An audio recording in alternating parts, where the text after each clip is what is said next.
importante, y aquí lo tenemos a un judío común y corriente. ¿Una obra que trata de qué? La obra trata de, ¿cómo explicarte?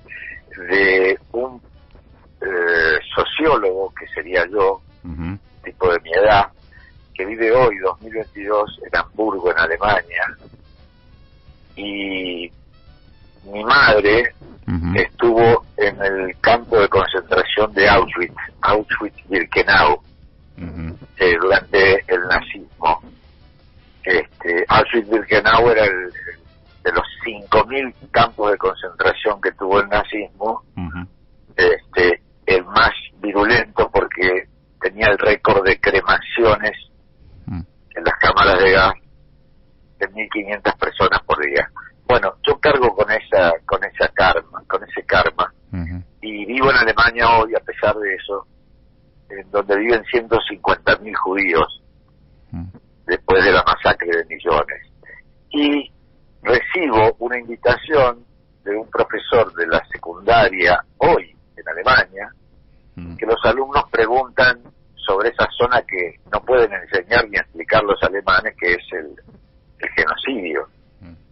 Y entonces quieren ver un judío, quieren saber de un judío, y entonces el profesor me llama y me invita a concurrir a debatir con los alumnos.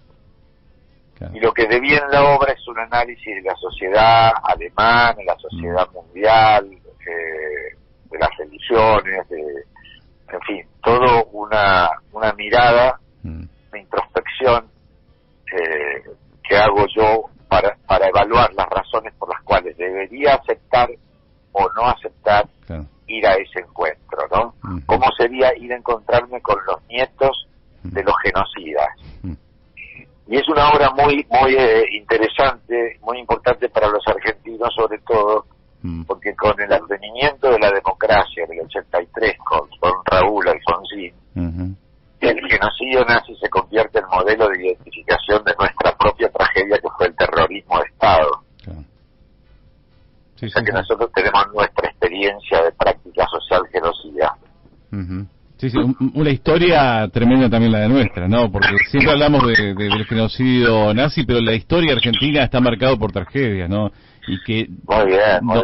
De alguna manera esa experiencia nos tiene que servir para ser mejores de lo que somos, ¿no? Sí, bueno, afortunadamente hicimos juicios y demás. El gobierno del ex presidente Macri trató de generar la libertad de los genocidas, el 2x1. Bueno, es obvio que así sea, porque el macrismo fue la herencia, o el PRO, digamos, es la herencia institucional del proceso militar. Las mismas medidas que se trataron de instalar durante los procesos militares, cualquiera de ellos sea, el de Aramburu, el de Lonardi, el de Onganía, el de Lanuse, el de Videla, Bacera, Agosti, todos fueron de la mano de lo que ahora se constituye como el neoliberalismo, y querer imponer por la fuerza militar, eso fue lo que dio lugar a los golpes, y que ahora se convierte en un proceso gubernamental democrático, digamos, ¿no? Pero digamos que las medidas de fondo son las mismas. Sí. El pasado también no termina de pasar, ¿no? Tanto en el caso de Alemania, tanto en el caso de la Argentina. Sí, es más cruento en el caso de la Argentina. Te voy a decir por qué motivo. Porque, por ejemplo, Guernica fue una población española que fue masacrada, un pueblo que fue asesinado y matado en 3 horas de bombardeo en que bombardeaban los alemanes, Guernica.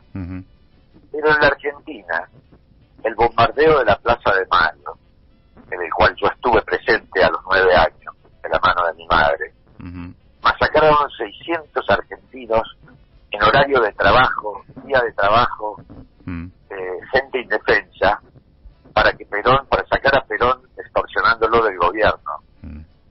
Y eso lo hicieron militares argentinos, no alemanes a españoles, argentinos a argentinos. Yo me imagino que el milico que bombardeaba la plaza ese día le habrá avisado a su familia: mira, no vayas a Plaza Mayo, no es al centro tal día, martes fue, 16 de junio de 1955. Bueno, y de la misma manera, durante el proceso militar genocida, los militares de la ESMA metían actos que los alemanes, los militares alemanes en los campos de concentración no cometían, porque los alemanes en los campos de concentración mataban, querían exterminar.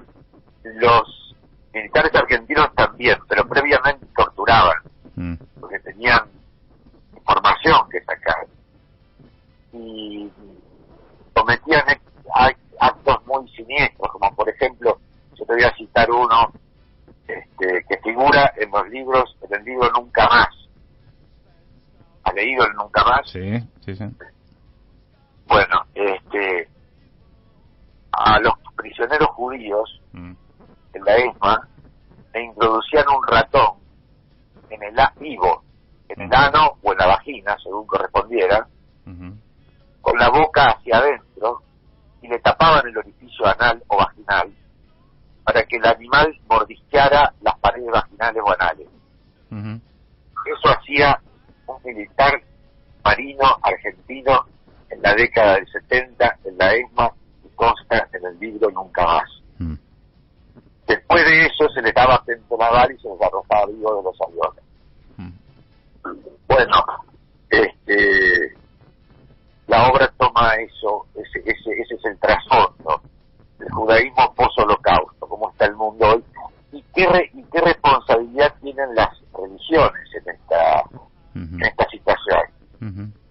Porque las religiones, los monoteísmos, el islamismo, el judaísmo y el catolicismo, que son los más numerosos, suman entre los 6.000 millones de personas, han llevado a los pueblos a odiarse, a colonizarse, a cometer genocidios, masacres, guerras, esclavitudes. Yo te nombro nada más que a la Iglesia Católica.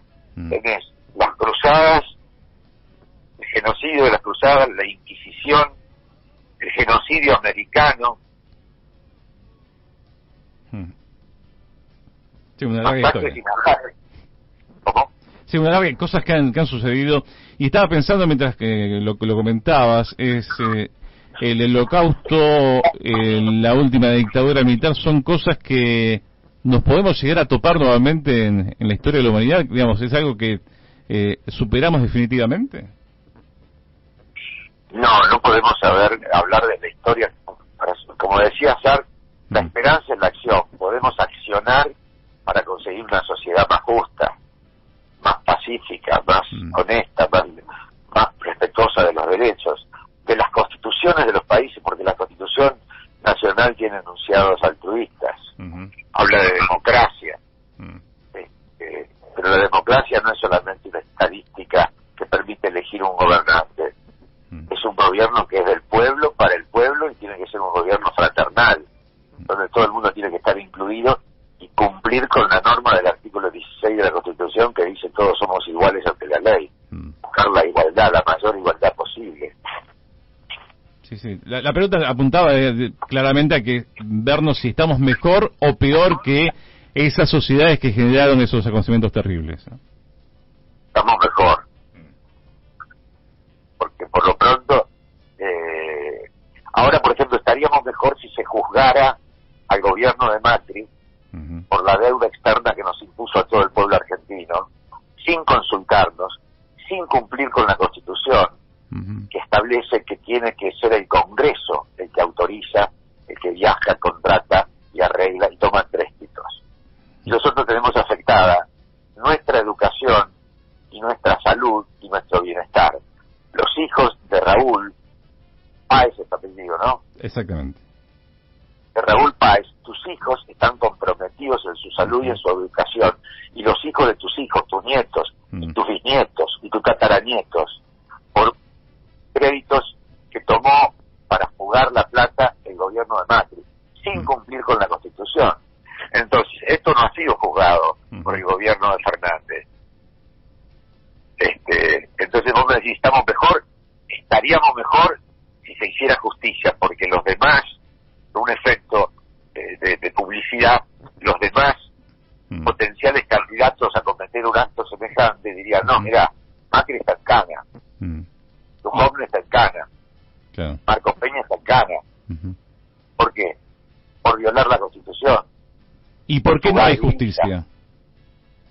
Y porque tienen el poder político, el poder económico, porque Clarín y La Nación los defienden, porque tienen el poder mediático, porque tienen el poder judicial, con la Corte, que es la última que decide, y decide que no vaya en cara a nadie de los que no quieren que vayan. ¿Y cómo se cambia todo eso? Como te decía, como dice Sartre, con acción, yendo a la marcha del 1 de febrero, repudiando a la Corte, expresándonos respecto de Nisman, que fue un delincuente, un ladrón, un evasor, que suicidó de la vergüenza que sentía él por él, que tenía cuentas en Nueva York, que tenía dinero no declarado, un fiscal de la nación, y todavía decían, yo soy Nisman. ¿Qué yo soy Nisman? ¿Y ahora qué dicen? ¿No son más Nisman? Ahora que es un ladrón, un jugador, un evasor, no es más. No son más Nisman. ¿Te acordás cuando todos decían que somos Nisman? Sí, sí. Porque el diario decía, la Nación decía, lo mataron, un comando iraní. ¿Qué lo mataron? Hace 7 años. Está Lago Marcino ahí, no lo pueden encanar porque no tiene nada que ver. Gerardo, ¿cómo ves el clima social? ¿Cómo ves el clima social? No te entiendo. ¿Cómo ves el clima social de la sociedad? Digamos, estamos en una temporada con mucha gente, mucho turismo, pero a veces puede verse con un microclima. Pero más allá de eso... ¿En qué sentido el clima social? No te entiendo. No, digamos, ¿cómo ves a la sociedad argentina ante todos los acontecimientos que van pasando? Y es complicada porque el no funcionamiento de la ley de medios, la consistencia de la hegemonía mediática, del oligopolio mediático, formatea la mente de la gente. Yo tengo un caso de una señora que cobra una jubilación de 2 mangos, producto de todas estas políticas. La señora defiende al gobierno de Macri, porque le cree todo lo que le dice Clarín y Nación. Clarín, Nación, Canal 13, Canal 11, Canal 2. Entonces, mira, y en el paraíso de la injusticia que es Estados Unidos, con las tropelías que comete en el mundo, se permite, la ley de medios de Estados Unidos permite que alguien sea dueño de un medio gráfico y de un canal de televisión. Vos viajás por la Argentina y Canal 13 y Clarín son dueños de todos los diarios del país, de los principales diarios de todas las ciudades importantes del país, Mendoza, Córdoba, Rosario, Santa Fe, y de todos los canales de televisión y las radios. Entonces, bueno, ese poder mediático tan tremendo, a vos te dicen, como decía Goebbels, miente que algo quedará, y bueno, queda bastante. Uno mismo, ¿cómo dijo? Queda bastante, digo. Sí, claro que queda bastante. Gerardo, ¿cómo están tus días aquí en la ciudad de Mar del Plata? Descanso para tener la energía necesaria para hacer la función. Bien. Nado todos los días 1 kilómetro, más o menos 50 minutos. Limpio mi casa, me cocino y bueno, y voy a hacer la función, que es un momento de mucho disfrute, donde siento que cumplo con una función social. Claro. Porque tampoco es un aburrimiento y una clase de historia. Tiene mucho humor la obra, porque estos temas que te estoy contando, claro, sin humor no se pueden resistir.